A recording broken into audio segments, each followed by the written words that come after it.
Hey everybody, this is Seth Keeping It Real. Today I am honored to be able to interview a Just One Dime student. He started last summer.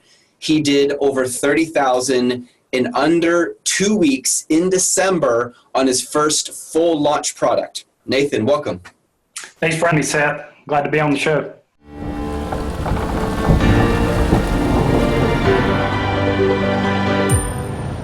And today, Nathan's going to answer some questions to help you guys out. Questions that a lot of you guys have about how do I sell on Amazon? Is it saturated? Is there really an opportunity here to make money? Now, just a couple statistics, guys, that'll help to keep perspective. Of all the sales that people do today in America, right around 10% of them are online. So 90% of all purchases still happen in retail stores. Now, of those 10%, a little under 50% are on Amazon. And if you add on eBay, you've now covered over 50% of all online sales are between Amazon and eBay. So right now, and it's been this way for years, Amazon is the greatest opportunity to build your business and to make passive income. So Nathan has offered to share some of his experiences on what he's learned, some of the ups and the downs, and he'll be very real with you guys on what it's like to launch your first product. And I hope that the information here helps you guys to succeed as well. And I'm very proud that he is a Just One Dime student, and he's learned this from Just One Dime coaches, which is incredibly awesome. So again, thanks, man, for being here. Okay. Yeah. Well, I started with around $600 back in January of 2017. When I know that's kind of a weird number, but that's just what I felt, comfortable with at the time. And in the beginning, I always knew I wanted to get into private label. That was kind of the end goal. And I'd done a little research, and I found that books was a low cost and low risk way to get started into Amazon. It's kind of like retail arbitrage. I had different strategies and techniques I applied, and just started selling books. And it actually was doing really good for me. I just started scaling up a little bit. And once I felt like I had enough capital to kind of jump into private label, I started researching again, jumped on YouTube, looked at a lot of different people sharing their opinions and strategies. And I found that, at that point in time, I was really starting to value my time more. So I kind of wanted to hit the ground running and de-risk myself as much as possible. So I stumbled across your video.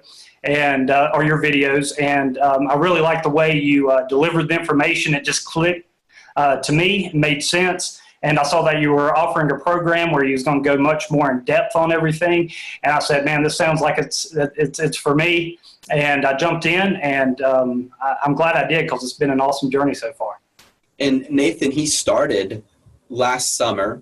His first test launch was it September or early December? It was September was the test launch. Yeah. He did a test launch to see how it performed. And once he had confidence about this product, he launched fully in December. And again, in December, around 12 days, under 2 week period, he did over $30,000 revenue at 200% profit margin, which is just awesome. So what were some of the things you could share with people to help them? Like, what was some of the criteria you used to decide what product you were going to start selling on Amazon, Nathan?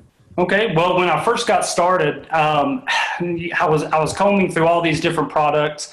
Of course, I did my homework. I watched your videos. I took it to heart, didn't cut corners. And one of the big things for me was to make sure there was enough demand in the marketplace. So when I jumped in there, even if I didn't get to the number one spot, there was still enough demand there that I could at least capture some of that to de-risk myself as much as possible. And also, I didn't want there to be so much demand and so much competition that it was going to be hard for me to compete and differentiate myself from the competition. So demand was one of the first things I looked at. And the particular product that I'm selling, it kind of fit right there in the 10 to 12 range of top competitors that we talk about in the program. And I just felt like that was going to be, as far as the demand goes, that was going to be a good product to go with. And I also started looking at the quality of the listings and the quality of the reviews. I didn't really want to jump into a market that everything was already just perfect. It was differentiated well. And it was going to be really hard for me to stand out. So, again, the quality of the listings, the quality of the reviews, I felt they were mixed. There was a lot of poor reviews in there that I really felt like I could capitalize on and make better. And once I put all that data together, I decided to go with that product full speed ahead and, start building that product. When you guys find a product and you notice that all the competitors have subpar photos or subpar listings, it gives you a massive advantage, because now the way you're increasing value is based on perceived value. You just have better photos, really good photos. You have a better title, a better product listing, and therefore, as a result, people buy yours more. And we haven't even talked yet about real value. We're just talking about perceived value, everyone. So think about that. Here's a little tip you guys can use. When you're hunting for products and you notice that there's a lot of demand for a product, but the reviews are terrible, that's an indication if you can fix the reason the reviews are bad.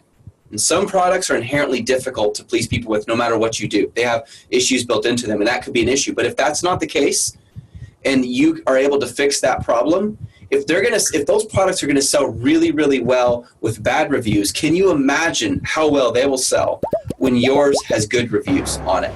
And it's another way you guys can differentiate yourselves. And I love the strategy that Nathan is talking about, because they stood out from the competition. Now, Nathan, what were some of the ways that you guys differentiated your products? Like, how do you know? Like, if I go and I look at a bunch of listings on Amazon, how do I know how to make my product better? Am I just making it prettier, look better, or what exactly am I doing? Yeah, well, when you first start looking at any product, you get to, let's say it's the first page of search results for your main keyword, and you're sitting there and you're looking at that page and you're just so confused. There's so much information hitting you in the face, and you don't really know where to start. A place I always like to look at is the frequently bought together, and start looking and seeing if other people are bundling that together. And if they aren't, that's a great opportunity. And also I like to look down where it says customers purchase these products after they buy this product. So I kind of go down that rabbit trail, and I start trying to get ideas, start trying to understand the market.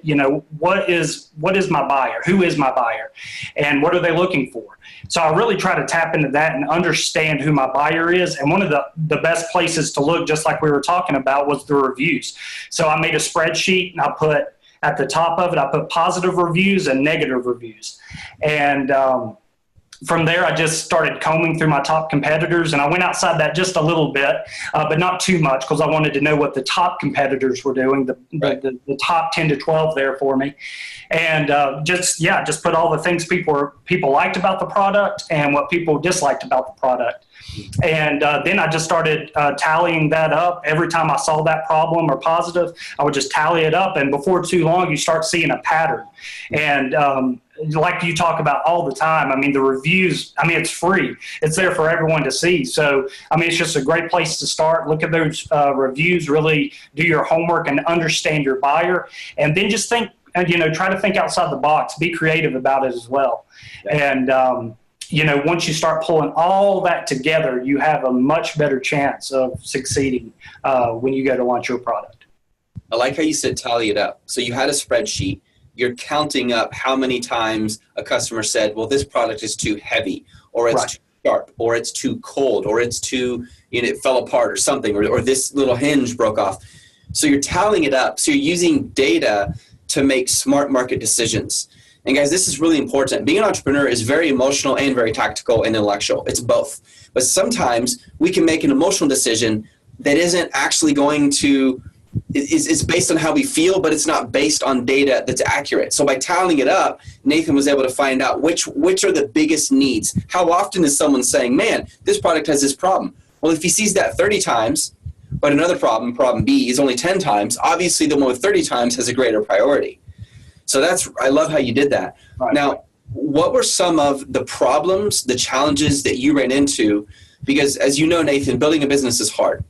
building a business on Amazon is hard. Is it the fastest, most effective way to make money passively? I believe it is, because from there you can launch to your own brand and your own e-commerce websites much faster than having to promote your own website from the beginning.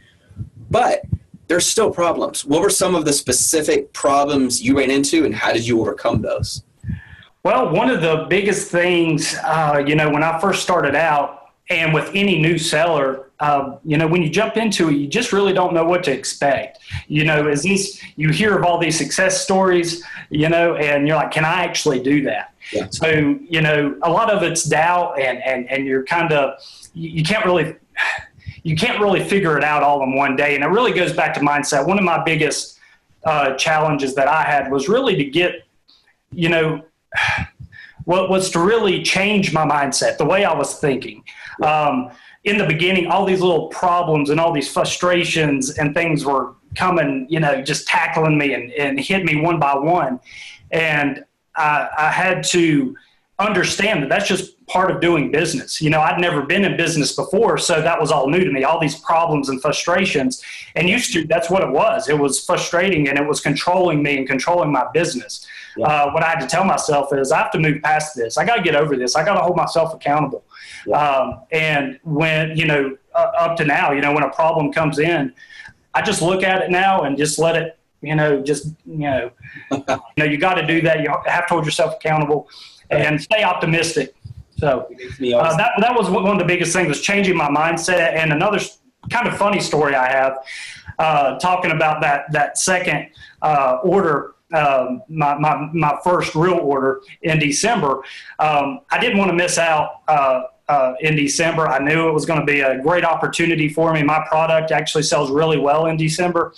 And I was really excited to get my product in. It was about to my place. It was towards the end of September, and I get them all in, and I start ripping open the boxes, excited, and I found out that about 99% of my units were actually damaged in some way. I mean, pretty much every single unit was damaged. The actual product itself, it was fine, but the packaging for my particular product, it's a black tube, and on the ends where the caps kind of buckle down into the tube there, around the edges, the paper was actually peeling back just a little. So there wasn't anything majorly wrong, but cosmetically, you could see that it's a black tube, so you could really see that white around the edges. So I found out that, hey, what can I do to fix this problem? So I grabbed a black Sharpie marker, and I found out that actually worked great. So I spent probably 4 or 5 days at my house just slaving and sweating and wiping down every tube, replacing caps, and going around and just touching up the edges. So it was really, it was definitely frustrating, but looking back, it was kind of funny, actually, and it like I was saying, it didn't harm the product in any way. I just cosmetically, I just made it look better, and so far my reviews have been great on the product.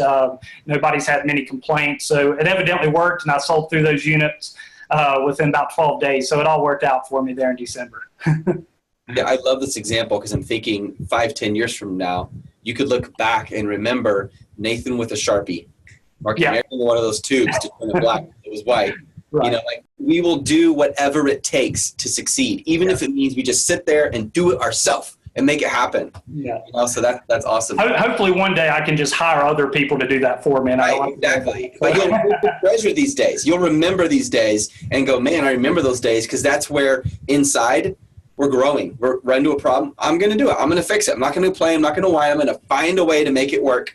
I can't control that they messed it up, but I can control what I do about it, and you still did it, and as a result, you made a lot of money, which is awesome.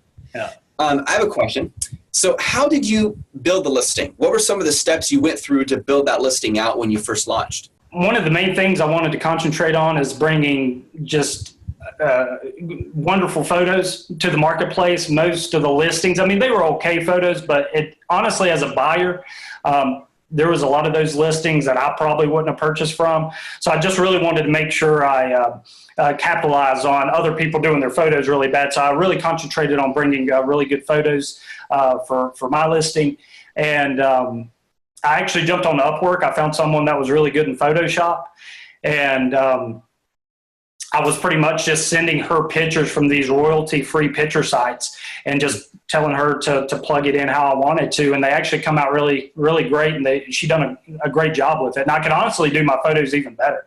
I know in the program, there's 3D rendered photos, which look amazing. And I look at other people's listings. I'm like, they're beating me. I'm sure they're crushing it, So, I feel like my pictures are good, but I know I could even take them up a notch. And hopefully for my next listing, I hope to get some 3D rendered photos. And also keywords. I really did my homework around my keywords. Again, I made a spreadsheet. I used Keyword Tool Dominator and Merchant Words as well at that point in time.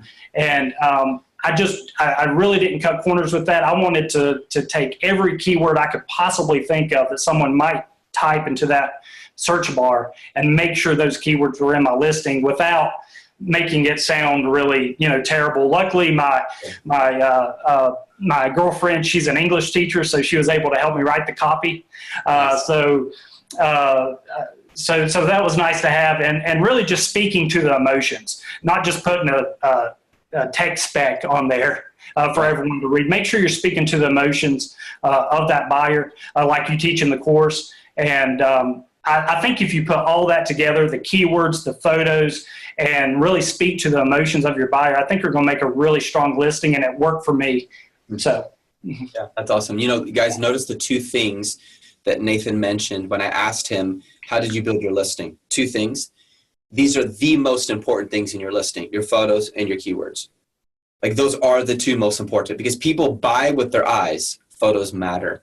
But the keywords keep it relevant so people can find it, so you can run ads on it if you need to, as well as the title matters. People read that title to decide if this is good for them. What would you say if you were to sit down with a brand new Amazon seller and someone who wants to enter private label? What recommendations, Nathan, would you give them? What advice would you give them?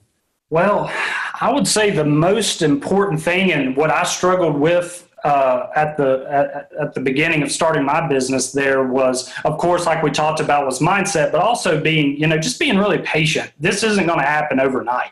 Yeah. You've got to stay persistent, and you hear so many people on the internet say how to make $1 million in 30 days or a week or whatnot. And if anyone's telling you that, more than likely, you probably need to go the other way.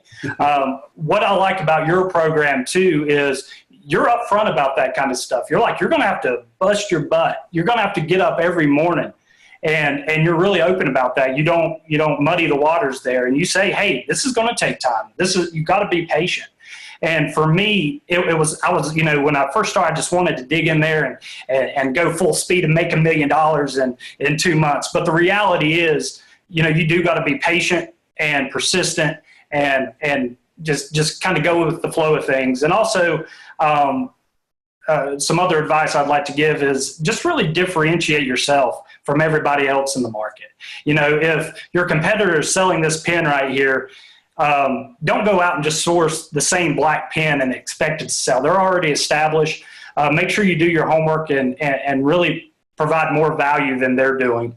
And those two things would probably be my biggest recommendations for people getting started. Is differentiate yourself and just be patient. Just let the process work itself out. Yeah, and understand that some days are going to be more like this and some days like this, but overall, you're going to see a change, My wife has been focusing on health a lot lately and just, trying to really get healthier and exercise and eat well. And the other day she walked up to me and she goes, Seth, look at these photos from a year ago. And the difference was astounding. Like, look at the difference. And she goes, sometimes I feel discouraged, but then I look back and think, man, look how far I've come. And I'm thinking the same thing applies to selling on Amazon or eBay or anywhere as an entrepreneur. When you think back where you were and where you are now, it's incredible. And now that you've done it, you've launched your first product, now you can do it again. You have more confidence. You have more reason to believe, okay, I know what to watch out for. I know what to expect. Maybe the supplier will get it wrong. Should I get someone to inspect it? Like, those things serve you better into the future. Yeah, just you got to stay hungry. Yeah.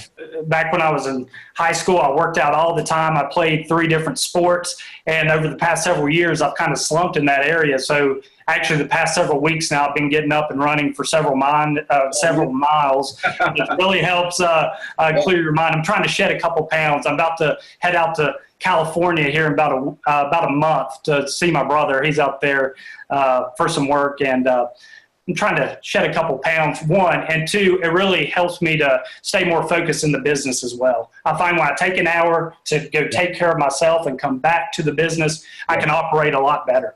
Man, this happened yesterday. So Josiah and I, we were working really, really hard. We got so tired and just felt sort of that afternoon slump. We just kind of feel kind of tired and achy and sweaty and like, oh, I need to do something. So we hit the gym really hard, came back, and we ran full speed. Like, you just think it helps. Like, my favorite time to work out is in the afternoon when that slump hits. I'll go work out. It re-kicks my metabolism, and then I start going fast again. It just gives you that boost, yeah.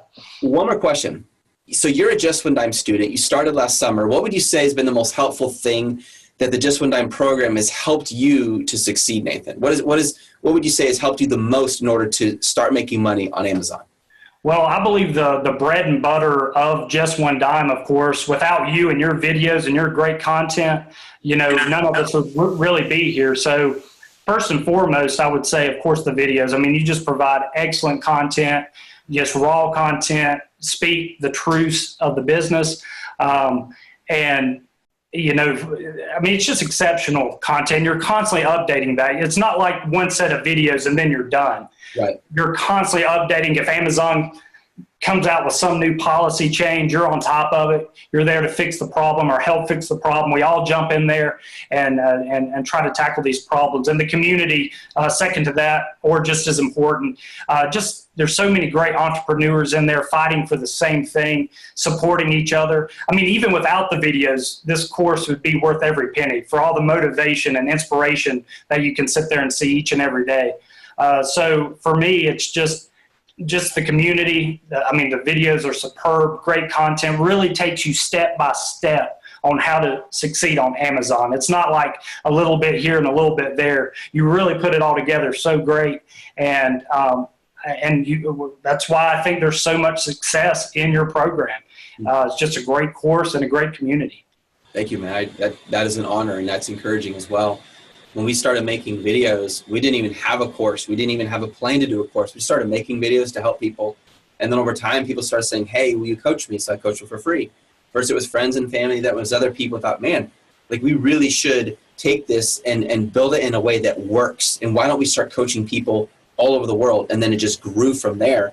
And I want to encourage you guys with something, and I'm going to use an experience from my life to help you guys. I lost $20,000 because of a lack of knowledge and a lack of experience in the early days selling on Amazon. Now, we worked through it. We figured it out. We kept going.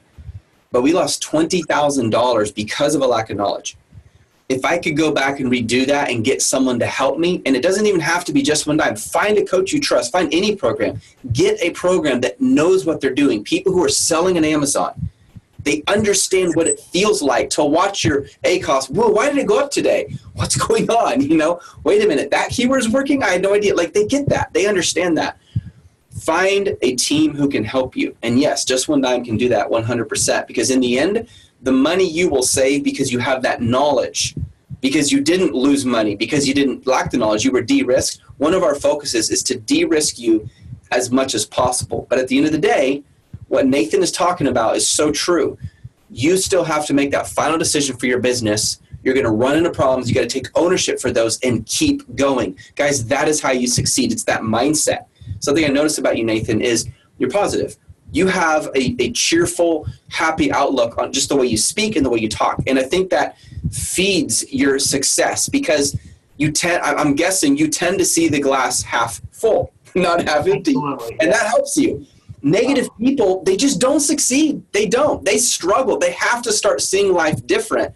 They always look at the world like, I'm a victim, I'm a victim. Well, if you think you're a victim, you will be a victim. But if you think you're a conqueror, you guys, you will be a conqueror. And if Nathan could do this and I can do this, so can you. Don't forget, I started with the dime. Nathan started with $600. That's not enough to start any business in brick and mortar. Like, that's insane. You need more like 60 or 600,000. But he did it because he started selling books. Now, do you think there were days where he was discouraged and he's putting those books on the shelf and, okay, go to this one, send this one in, send this one in. Is that one going to sell? Why did this person have a lower price? Like all that up and down feeling that you go through inside, he went through that. And as a result, he was able to generate over $30,000 in under 2 weeks at 200% profit margin. Unbelievable. And huge congrats to you, brother. I appreciate it. Thank you. And thanks for all that you do. Hey, absolutely, man. Thanks for being here today. Have an awesome day. Yeah, you too. Thanks for having me. All right. See you, man.